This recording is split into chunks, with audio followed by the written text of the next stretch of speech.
Republicans roll out new national voting law, warn Americans to watch out for Democrat deception. Lawmakers introduced the bill in Atlanta in solidarity with a state voting law passed in 2021.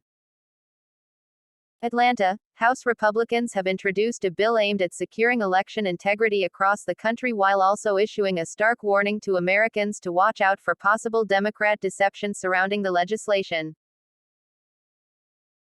5 Republican members of the Committee on House Administration (CHA) held a press conference at the famous Marietta Diner near Atlanta on Monday to officially roll out the American Confidence in Elections (ACE) Act, something they say will give states the tools they need to not only protect the integrity of their elections, but also restore voter confidence in the elections process. The bill includes a photo ID requirement to cast a federal election ballot, bars non-citizens from voting, requires annual maintenance of voter rolls, and prevents the mailing of unsolicited ballots to rolls that have not been maintained. According to Committee Chairman Rep. Brian Stile, R-Wis. The ACE Act will make it easy to vote and hard to cheat, and will give states access to federal resources to ensure they can do things as simple as remove voters from voters' rolls upon their death. It should be this simple, he said, later referring to the bill as common sense legislation and a rational approach that Americans can get behind. Stile was joined at the Marietta Diner by fellow committee reps Barry Loudermilk, R. GA. Stephanie Bice, R. Oklahoma. Laurel Lee, R. Florida. And Mike Carey, R. Ohio, who each echoed Stile on the importance of the bill and touted what their own states had done to combat voter fraud.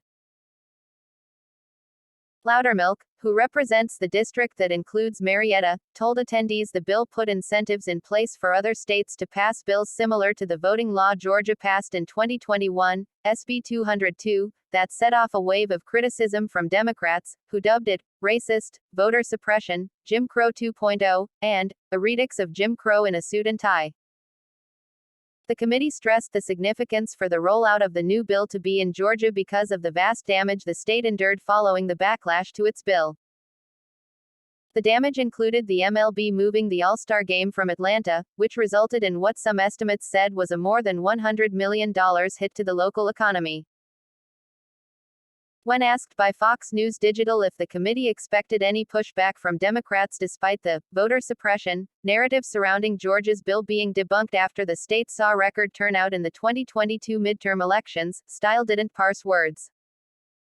Rest assured, the left is going to attack this legislation.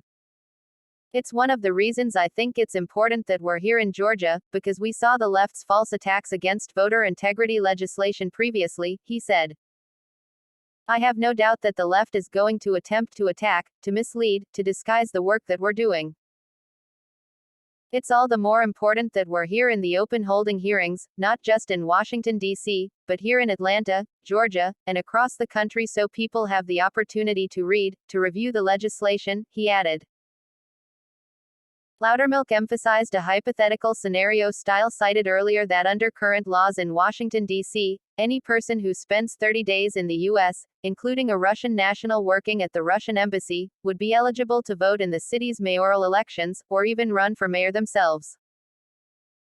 Even if passed by the narrow Republican majority in the House of Representatives, it's unlikely the bill would advance through the Democratic-controlled Senate or be signed into law by President Biden.